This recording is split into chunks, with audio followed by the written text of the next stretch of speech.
Continuemos en esta noche, amada iglesia, con nuestro estudio Enseñando para cambiar vidas. Los invito a que vean conmigo en sus pantallas la presentación que hemos preparado para nuestro estudio. Tenemos allí el título y los invito, habiendo ya avanzado a prácticamente 2 de las 7 leyes que nos presenta el texto Enseñando para cambiar vidas del autor Howard Hendricks, que veamos una breve recapitulación. ¿Está bien, mis hermanos? Para que podamos contextualizarnos y avanzar, recordando que este estudio es completamente pertinente también para padres de familia, para educadores, para docentes, líderes, ministros y para cada uno de nosotros en particular. Porque sin duda alguna, mis hermanos, nos educamos, crecemos y nos desarrollamos como personas a través de un proceso llamado enseñanza y aprendizaje. Pues los que enseñamos también aprendemos y de hecho, los que mejor enseñan son los que siempre están aprendiendo. De manera que cuando aprendemos cómo construir el conocimiento, cómo avanzar y desarrollarnos intelectualmente, no solamente llegamos a ser mejores a la hora de enseñar y mucho más efectivos, sino también a la hora de aprender. Recordemos, mis hermanos, que nuestro texto base explica 7 conceptos estratégicos de la enseñanza, las que Howard Hendricks llama las 7 leyes de la enseñanza. Les dije el miércoles anterior que es muy interesante ver cómo grandes maestros fueron estudiantes de grandes maestros. Este autor, el profesor Howard Hendricks, a su vez fue estudiante de otro gran maestro norteamericano, John Milton Gregory, un gran profesor cristiano que inspiró su vida. De hecho, muchos de los apartes de su libro tienen como base y fundamento los aportes de diferentes textos y también de diferentes publicaciones de su mentor, el profesor John Milton Gregory. Vemos así que la ley número 1 es una ley que nos habla no tanto para enseñar, sino más bien para recordar que como maestros siempre estamos aprendiendo. La ley número 1, ya la estudiamos, es la ley del maestro. Y básicamente la podemos sintetizar en la siguiente frase: si dejo de crecer hoy, dejaré de enseñar mañana. También recordamos que no hemos alcanzado la cúspide, no hemos llegado a nuestro límite, no lo sabemos todo. Por tanto, nos hacemos esta pregunta: ¿cómo puedo mejorar? Muy bien. La ley en número 2 es la ley de la educación. Estuvimos viéndola el miércoles anterior y nos dice que la verdadera enseñanza no es la que imparte información y conocimiento solamente, sino más bien la que estimula a los estudiantes a obtenerlo por sí mismos. Y nos preguntamos, ¿cómo puedo, como maestro, como docente, como padre, como educador, estimular y dirigir el autoaprendizaje de mis estudiantes? No es simplemente decirles qué es lo correcto, qué es lo que está bien, qué es lo que deben saber, cuál es el conocimiento que deben adquirir y llenar de información a aquellos a quienes estamos enseñando. Eso no es necesariamente malo, pero recuerden que los grandes maestros estimulan por todos los medios a su disposición a sus estudiantes para que ellos avancen en el emocionante camino del autoaprendizaje. De hecho, eso fue lo que hizo nuestro Señor Jesucristo con sus 12 discípulos. Él enseñaba a las multitudes, pero se dedicó por 3 años a enseñar, a educar y a encaminar a 12 de sus discípulos en el camino del autoaprendizaje. Y veremos varios ejemplos muy interesantes hoy. Avancemos en la parte final de la ley número 2, la ley de la educación. Recordando, mis hermanos, una clave para entender esta ley. La verdadera función del maestro es crear las condiciones más favorables para el autoaprendizaje.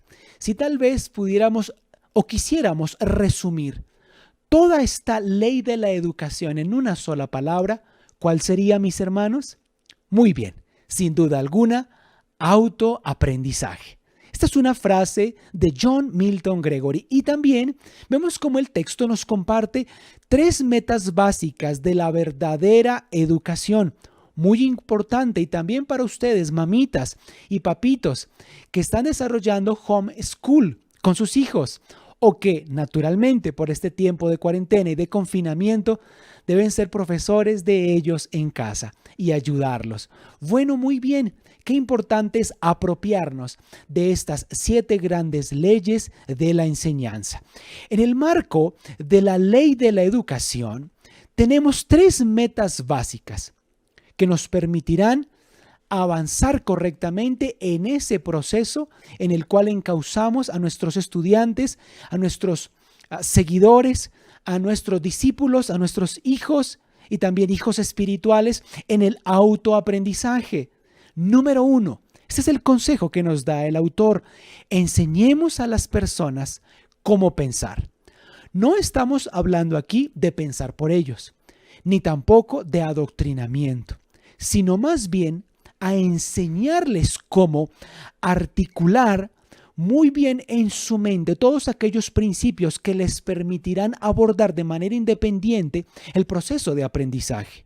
Si queremos cambiar a una persona permanentemente, debemos asegurarnos de cambiar su manera de pensar. ¿A qué palabra y a qué pasaje nos lleva este principio? ¿Lo recuerdan?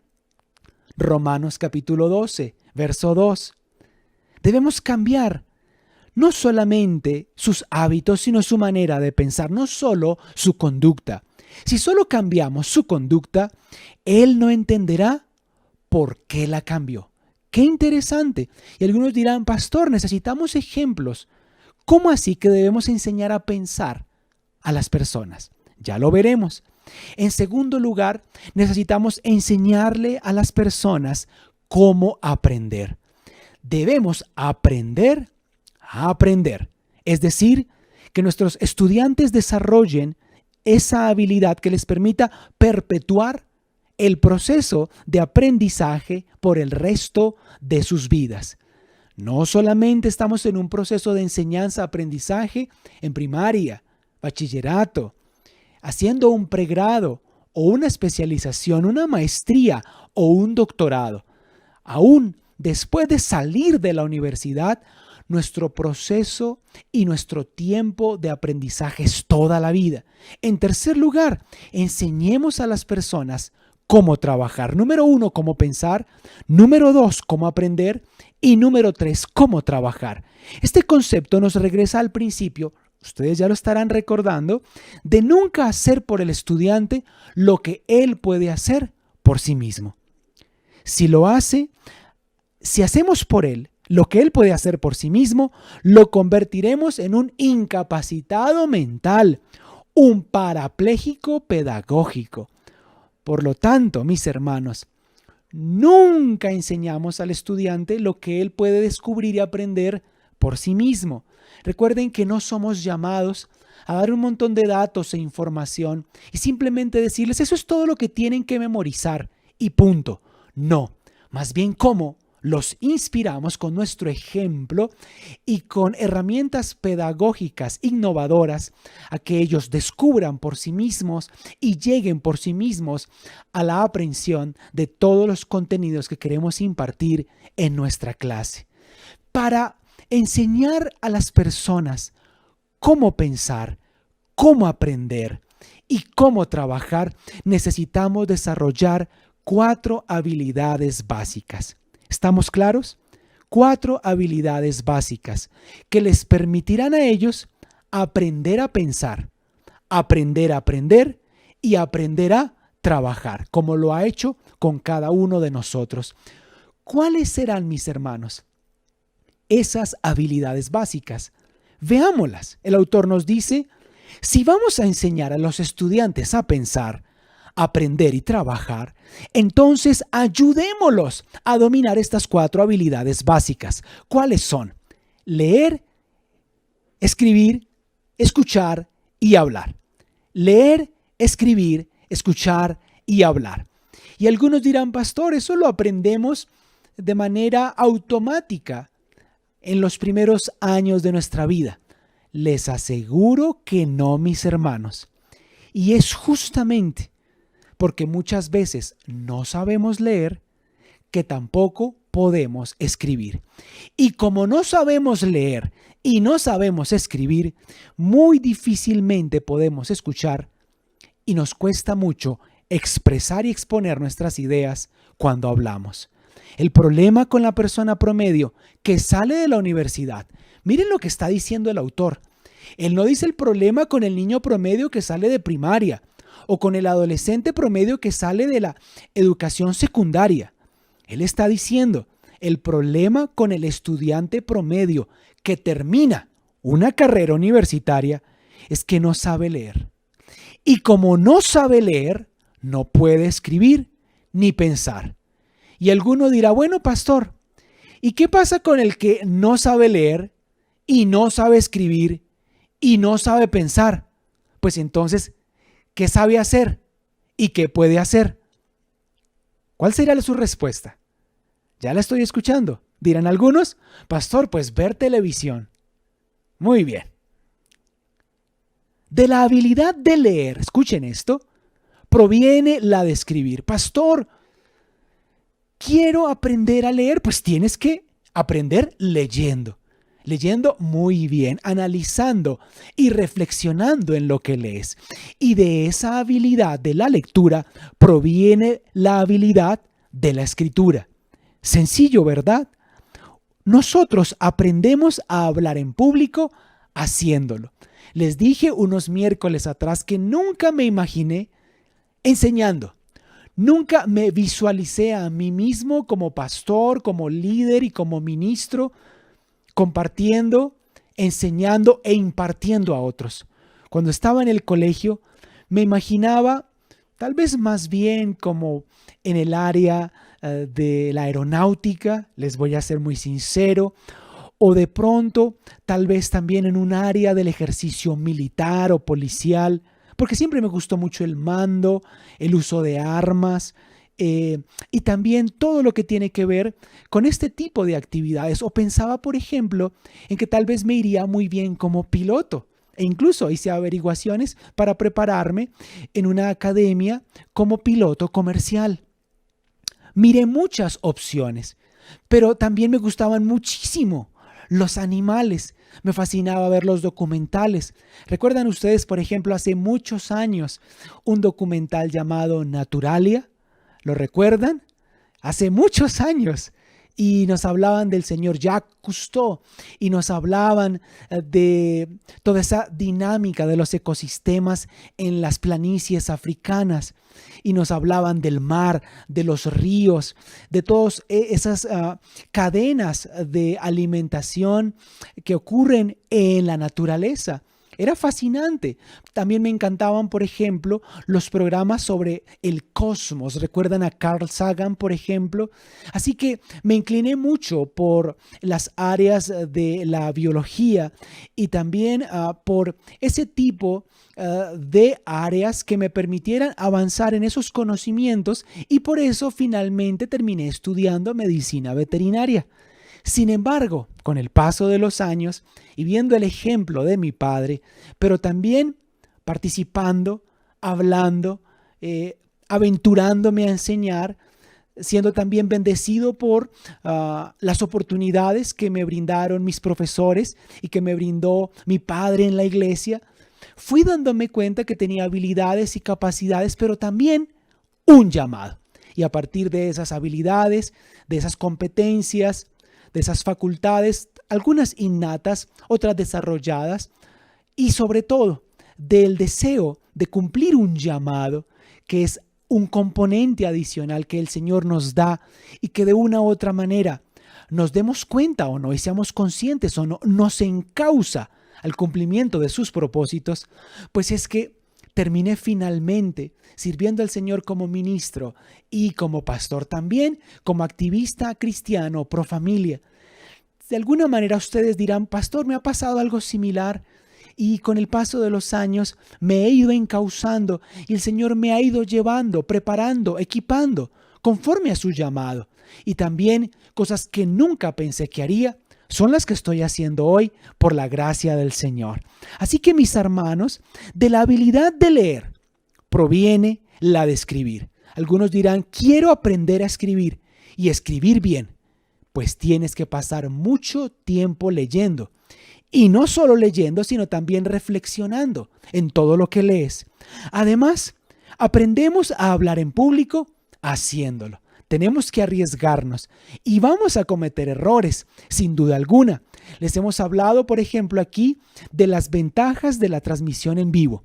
Sin embargo, como todo programa en vivo, mis hermanos, no hay lugar para los errores, porque todo lo que estamos diciendo en este mismo instante está siendo grabado y ustedes lo están escuchando. Por eso muchos ministerios eligen o han preferido más bien grabar los contenidos de sus servicios, empaquetarlos en un solo gran video y publicarlos en las horas de las reuniones. Está bien, no hay ningún problema. Pero nosotros le hemos apostado a un formato diferente, un poco más arriesgado, pero que nos permite interactuar con ustedes. Si en este mismo momento les hiciera una pregunta, ustedes podrían responderla y yo podría en tiempo real leerla en los chats e interactuar así con ustedes. Esas son las bondades del formato de transmisión en vivo. Bueno, gracias al Señor por eso. Así que estamos hablando y hablando en público, en tiempo real. No queremos equivocarnos, pero a veces ocurre. Sin embargo, mis hermanos, entre ustedes más practiquen y se arriesguen, lograrán cada vez mejores resultados. Pastor, ¿cómo puedo aprender a hablar en público? Sencillo, hablando en público, perdiendo el miedo y avanzando, aún a pesar de los errores. Todos los hemos cometido, mis hermanos, pero cuando reflexionamos en nuestros errores, los corregimos, aprendemos de ellos y los evitamos. Además, recordemos que de estas 4 habilidades básicas, escuchar es la más difícil de todas, el arte mayor y la habilidad más crucial. Muy bien, recordemos a modo de síntesis, en una sola frase, lo que quiere enseñarnos esta ley. Es muy probable que los maestros que más recordamos y que los que sin duda alguna han sido los mejores maestros en nuestra vida fueron aquellos que sembraron semillas. Y hasta la fecha, nosotros seguimos recogiendo la cosecha de lo que ellos sembraron. Tengo en mi mente el recuerdo de muchos profesores, debo decirlo, unos muy buenos, otros regulares y muchos malos profesores, debo reconocerlo. Sin embargo, ¿por qué recuerdo a mis mejores profesores?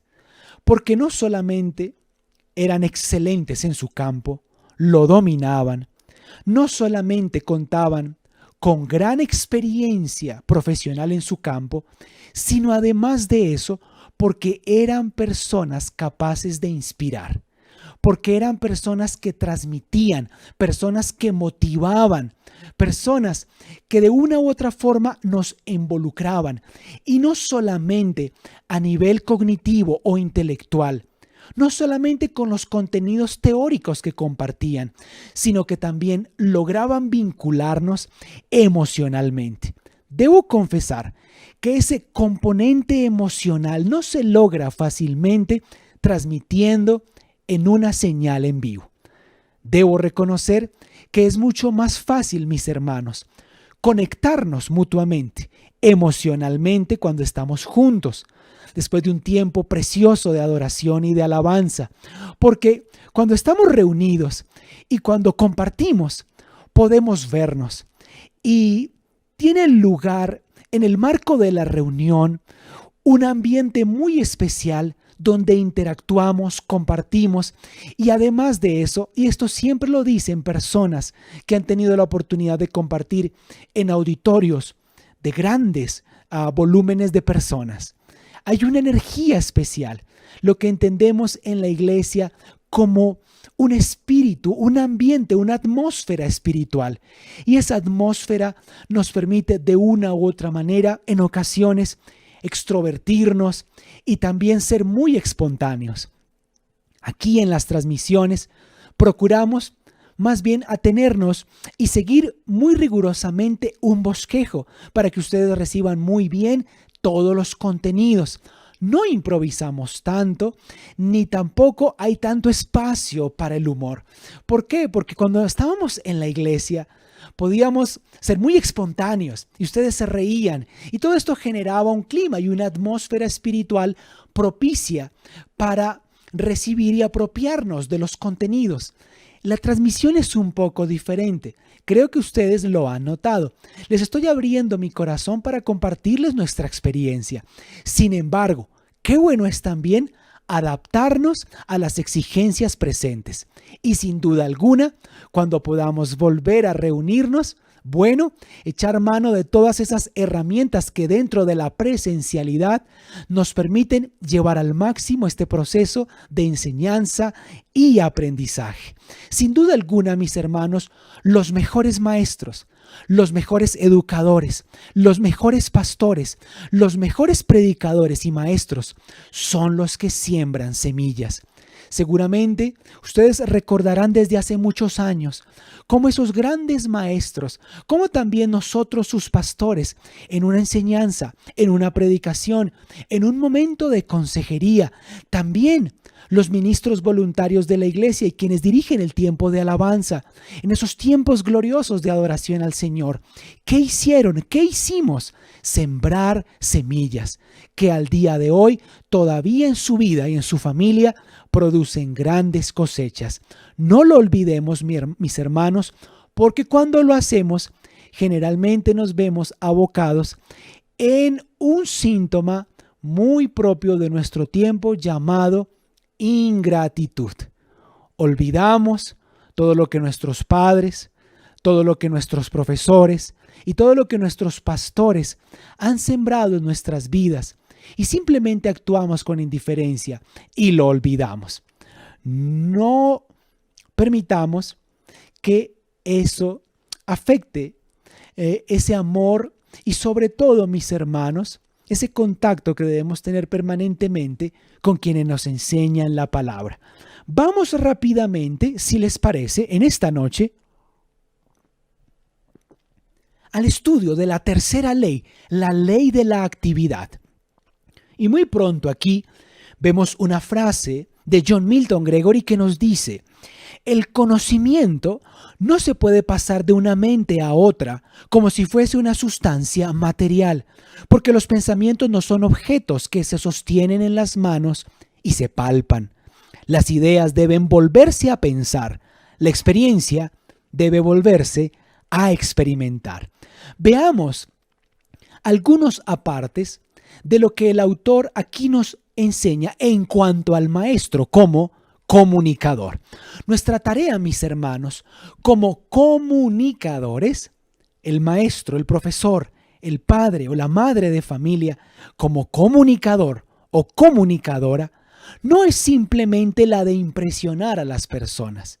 Queremos más bien impactarlas. No queremos solamente convencerlas, aunque queremos convencerlas, sino más bien cambiarlas. Nuestro Señor Jesucristo, sin duda, mis hermanos, es nuestro Maestro por excelencia en todas y cada una de las áreas de nuestra vida. Áreas físicas, áreas intelectuales, áreas espirituales y sociales.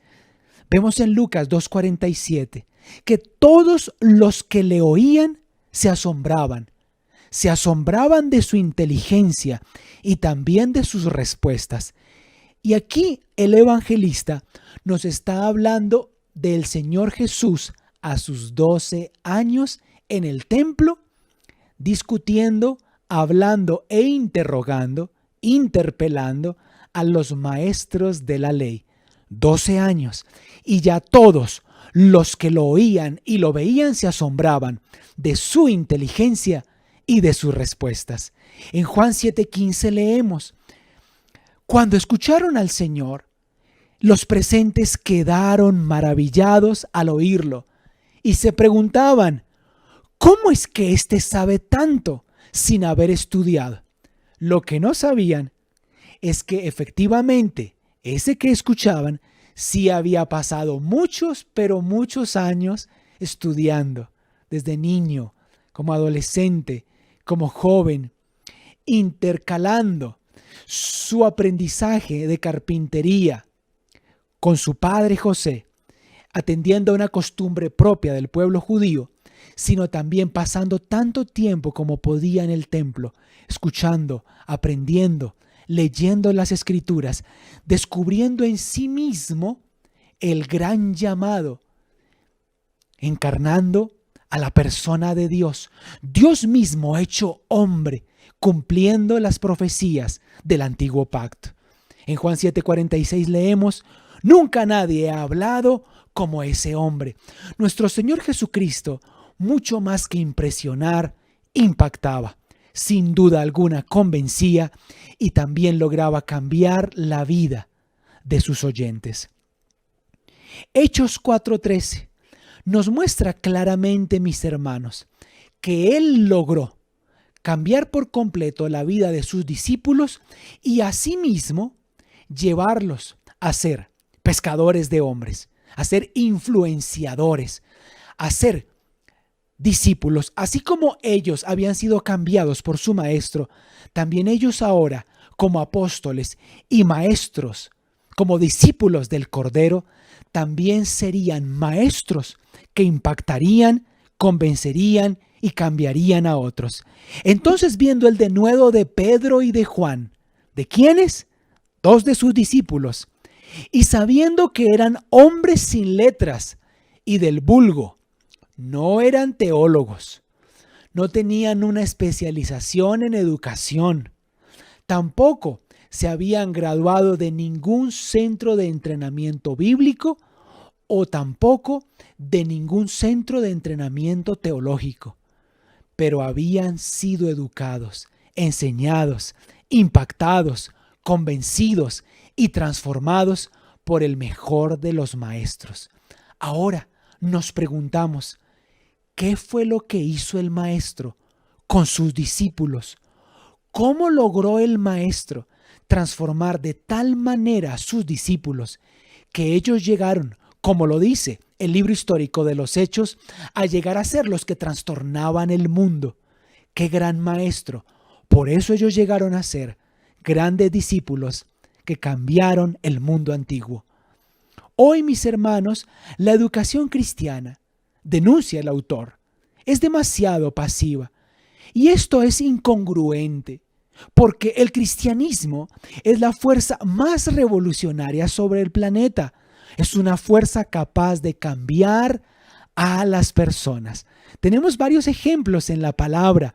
Miren, por ejemplo, lo que pensaban los hermanos en la iglesia de Galacia del apóstol Pablo. El que antes nos perseguía, ahora predica la fe que procuraba destruir. Impresionante, ¿verdad?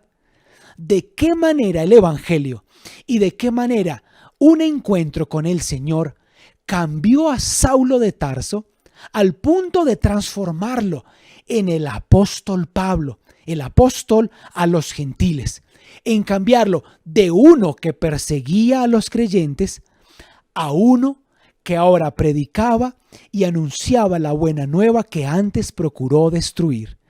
En Hechos 17:6 leemos, estos que han trastornado el mundo han venido también acá. Estos que han trastornado el mundo entero. Pero antes, mis hermanos, de ser agentes de cambio, ellos fueron transformados por su maestro.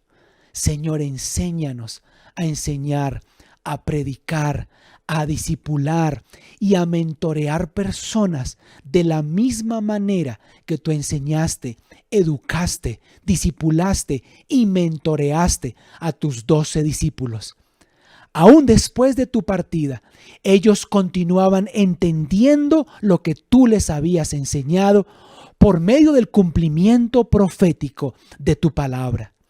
Qué hermoso, mis hermanos, es recordar aquellas palabras donde el Señor Jesús dijo: el que cree en mí, las cosas que yo hago, él también las hará, aún mayores hará, porque yo voy al Padre. Bueno, eso se aplica a dones de sanidad y poder para hacer milagros, pero también se aplica a su capacidad de enseñar y hacer discípulos. Nunca nadie en la historia ha enseñado como enseñó Jesús de Nazaret, y nunca nadie en la historia discipuló y enseñó a sus estudiantes como lo hizo Jesús de Nazaret. Bueno, también nosotros queremos hablar como Él, discipular como Él y enseñar como Él. Y de hecho la palabra dice: el que tiene el don de la palabra, que hable como si Dios mismo estuviera hablando a través de él. ¿Cuántos dicen amén? Muy bien. 3 palabras claves: impactar, convencer y cambiar. No solamente queremos llenar de información, queremos impactar, queremos convencer y queremos cambiar. Y la pregunta clave aquí es: ¿cómo lograrlo? La ley de la actividad nos dice que esta es la esencia, el quid de la ley de la actividad. El máximo aprendizaje es siempre el resultado de la máxima participación. Entre más nuestros maestros nos permitan tener máxima participación en el proceso de enseñanza-aprendizaje, asimismo será máximo nuestro aprendizaje. Y esto es cierto, mis hermanos, con una condición: la actividad en la cual el estudiante va a involucrarse debe ser una actividad significativa. ¿Qué es lo que el autor nos está enseñando con la ley de la actividad? Que no es suficiente que apelemos al modelo de yo enseño y ustedes aprenden, al modelo de yo hablo y ustedes escuchan. Claro que enseñamos y claro que debemos hablar. Sin embargo, aquí el autor inspira a madres de familia, a padres de familia, a maestros, docentes, educadores, pedagogos, líderes, pastores y maestros, para que vayan más allá y vinculen activamente a sus estudiantes en el proceso por medio de la práctica. Sin duda alguna, mis hermanos, la praxis es fundamental. En Mateo capítulo 10, verso 1 leemos: Jesús reunió a sus 12 discípulos y les dio autoridad para expulsar espíritus malignos y para sanar toda clase de enfermedades y dolencias. Pero no solamente les dio autoridad, poder y autoridad, para que simplemente ellos, al obtener estos dones, pudieran presumir ante los demás de un don, de una gracia, de un carisma y de una capacidad espiritual que habían recibido. Ellos no simplemente recibieron de parte del Señor los dones para guardarlos en su bolsillo. No, inmediatamente después de que el Señor les enseñó, de que permitió que ellos vieran cómo impartía y ministraba sanidad, ahora el Maestro da de lo que tiene a sus discípulos. Escuchen esto. Y fundamental, los envía a un curso práctico para que pongan en práctica lo que han aprendido con las herramientas que han recibido. ¿Están entendiendo la palabra en esta noche? También dice la palabra en Lucas 10:1 que además de sus 12 discípulos, el Señor escogió a otros 72 discípulos y también, al igual que lo hizo con los 12, los envió de 2 en 2 delante de él. ¿Qué hizo, iglesia? Les enseñó, les dio el ejemplo, ahora les impartió dones, de lo que tenía les dio y luego los envió. Era el momento de que ellos imitaran a su maestro y que hicieran las obras que antes habían visto hacer a su maestro. Después el Señor escogió a otros 72 discípulos y los envió de dos en dos delante de él a todas las ciudades y los lugares que tenía pensado visitar. ¿Y qué les dijo? Oren, sanen a los enfermos. También les dijo, oren por los muertos, resucítenlos. ¿Qué más les dijo?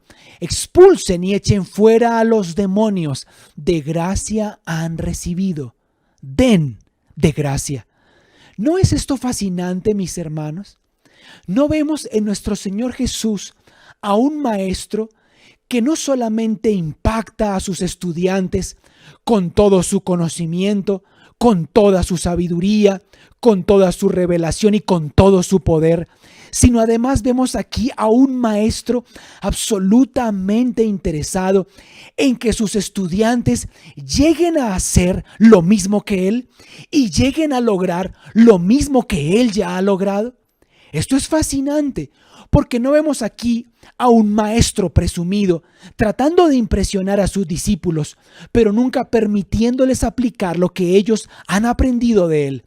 Vemos más bien a nuestro Señor Jesús como uno que todo el tiempo da y ministra y se entrega a sus 12 discípulos para que aún mientras Él estaba con vida y de una manera mucho más significativa, una vez Él muriera, resucitara y ascendiera a la gloria del Padre, ahora escúchenme, ya no hubiera solo un Jesucristo de Nazaret predicando, enseñando y sanando, sino 12 de sus discípulos enseñando, predicando y sanando.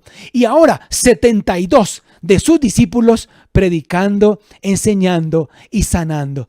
¿Se dan cuenta ustedes de la gran frustración de los líderes religiosos que crucificaron a nuestro Señor? Porque pensaron que su muerte era la solución a su problema. Sin embargo, lo único que hicieron fue multiplicar la manifestación de poder de Cristo Jesús, ya muerto y resucitado, en sus 12 discípulos, en las mujeres que lo seguían y que financiaban su ministerio y que le servían. ¿Recuerdan a María Magdalena? ¿Recuerdan a María, la madre biológica de nuestro Señor? ¿Recuerdan a muchas otras mujeres que le servían, como la suegra de Pedro? Es fascinante ver que el Señor Jesucristo literalmente, hermanos, logró reproducirse y multiplicarse a todos los niveles en sus discípulos. Y cuando murió y resucitó, quienes lo crucificaron no obtuvieron ninguna victoria, sino más bien reconocieron en hombres sin preparación, en hombres del vulgo, como Pedro, Juan, como Jacobo, que ahora ellos hablaban como su maestro y además de eso, predicaban, enseñaban, sanaban y hacían milagros como su maestro. Por eso, mis hermanos, un estudio como este nos inspira a reconocer que todo lo que nuestro maestro es, todo lo que nuestro maestro fue e hizo, también nosotros podemos serlo y hacerlo, porque Él lo ha prometido. ¿Cuántos dicen amén? Somos altamente inspirados por el ejemplo de nuestro maestro y queremos con todo nuestro corazón hacer también sus obras y ser testigos poderosos de su resurrección. Lucas 10:17. Cuando los 72 discípulos regresaron, le informaron llenos de alegría al Señor. Señor Jesús, hasta los demonios nos obedecen cuando usamos tu nombre. Gloria al Señor, porque ahora no es solo el maestro el que expulsa demonios, sino también sus discípulos. Él fue altamente exitoso a la hora no solo de enseñar a sus discípulos, sino de transferir a ellos sus dones, talentos y capacidades. No era un maestro interesado simplemente en acaparar toda la atención. Más bien entregó de lo que tenía a los suyos para que ellos a su vez hicieran la obra de Dios aquí en la tierra. Por eso Él es Jesús, nuestro Señor de señores y Maestro por excelencia. Mis hermanos, esta ley de la actividad no nos habla simplemente de obrar y de actuar mecánicamente, sino más bien de actuar, de ir a la práctica con un propósito. Esto implica una actividad de calidad. Pensemos por un momento en estas 3 declaraciones y preguntémonos cómo, si es posible, podríamos mejorar cada una. Y quiero que cuando las leamos, ustedes por favor escriban en los chats. Ahora mismo mi esposa estará viendo sus respuestas. Si simplemente asumimos estas 3 declaraciones como verdades absolutas, o si por el contrario las rechazamos, o si echando mano de una metodología más bien de enriquecimiento, tomamos una postura intermedia para complementarlas. Número 1, la práctica hace la perfección. Número 2, la experiencia es la mejor maestra. Número 3, aprendemos haciendo. ¿Eso, mis hermanos, es totalmente cierto? ¿Eso, mis hermanos, es falso? ¿O es parcialmente cierto? Respondan, por favor, ahora mismo en el chat. Y quiero que mi esposa me hable de las respuestas que mis hermanos están enviando. La práctica hace la perfección. La experiencia es la mejor maestra. Aprendemos haciendo. ¿Estas son verdades absolutas? ¿Son expresiones falsas? ¿Son afirmaciones engañosas? ¿O por el contrario, son afirmaciones objeto de complementación? Veámoslo. La práctica hace la perfección. ¿Qué podemos decir a este respecto? No, realmente la práctica no hace la perfección. Lo que hace la perfección es la perseverancia, la permanencia. Miren el ejemplo que nos comparte el autor. Si usted, por ejemplo, juega tenis o golf, o tejo, o fútbol, puede practicar por años y nunca mejorar su juego si está practicando de manera equivocada. ¿Se dan cuenta, mis hermanos, que no es simplemente practicar por practicar? Si usted está practicando de manera equivocada, solo repetirá una y otra vez la misma mala práctica. En cambio, cuando un entrenador nos señala la mejor manera de practicar, de abordar esa disciplina, las cosas cambian. Entonces mejoramos.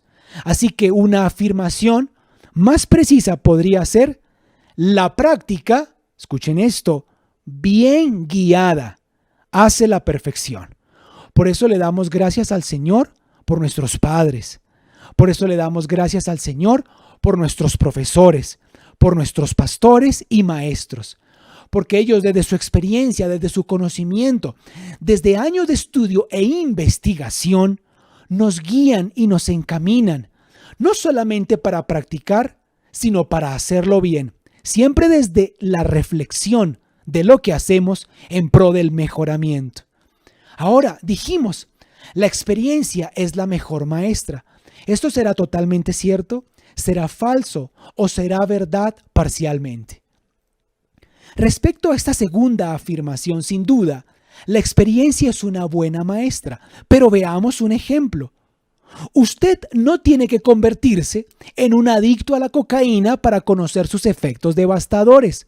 Incluso muchos que son adictos no comprenden el peligro, así que una mejor forma de decirlo sería: miren a qué ejemplos está apelando el autor, porque es que muchos dicen, es que yo tengo que vivirlo para entenderlo.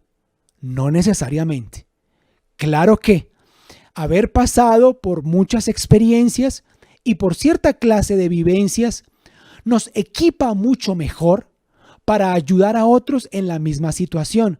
Pero lo que el autor está diciendo es: tú y yo no necesitamos ser precisamente adictos o farmacodependientes para ayudar a alguien en esta condición. No necesariamente debemos adquirir esa experiencia que necesariamente va a destruirnos para poder ayudar a otros. porque hay diferentes abordajes para una misma situación. La mejor forma de abordar esta expresión sería la experiencia, pero vamos a añadir correctamente evaluada, es la mejor maestra. Algunos, mis hermanos, dicen, sacando pecho, hace 48 años fundé una empresa. Yo era el gerente y pude emplear a 2 personas. Y hoy, 48 años después, puedo decir que mi empresa sigue en pie, sigo siendo el gerente y sigo teniendo 2 empleados. Bueno, esos 48 años de experiencia nos hablan más bien de tiempo.